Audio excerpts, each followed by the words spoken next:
আর এবারকার তো কুরবানির সময় কাছে গেছে, চিন্তা করছিলাম এই বছর একটা বড় থেকে কুরবানি দিব। আর এখন তো ওই যে বললাম যে ফ্রিজ কেনার জন্য নিয়ত করছি বড় থেকে।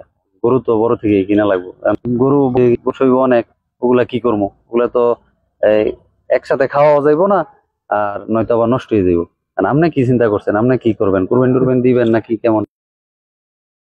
একটা বড় গরু কিনবো, কিনে আসলে আর একটা বড় করে ফ্রিজ কিনবো, ফ্রিজ কিনে কোরবানির পরে আমি ফ্রিজ মাংসটা পুরোটা ফ্রিজিং করবো, করে সারা বছর এটা নিজে খাবো, এই ধরনের চিন্তা করছি। তাহলে চলেন আমরা বড় থেকে ফ্রিজ কিনলে তাহলে সুবিধা হয়, তাহলে আসেন আমরা দুইজনে চলেন আমরা দুজনে ফ্রিজ নিয়ে ফ্রিজের আসি। দোকানে যাই। জি ভাইরা একটু কথা বলতাম। জি বলেন। আসসালামু আলাইকুম। ওয়ালাইকুম সালাম।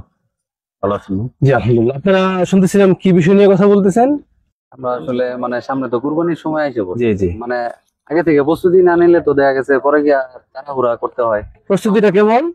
প্রস্তুতি আসলে এইবারকে নিয়োগ করতেছি যে বড় ধরনের একটা কুরবানি দিব, তো বড় ধরনের কুরবানি দিলে গরু মাংস রাখতেও তো একটা জায়গা লাগবে।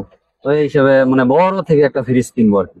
বড় থেকে ফ্রিজ কিনলে যেমন আস্তা গরু যা হয় মাংস সবটুকু বললেন আমি তো করছি, একটু নিয়োগ করছেন। জি। আস্তাগফিরুল্লাহ। আসলে আপনারা ফ্রিজ কিনবেন, আপনারা ফ্রিজ কিনবেন আপনাদের প্রয়োজনে, অবশ্যই নিয়োগটা করলেন যে আপনি কোরবানি দিবেন।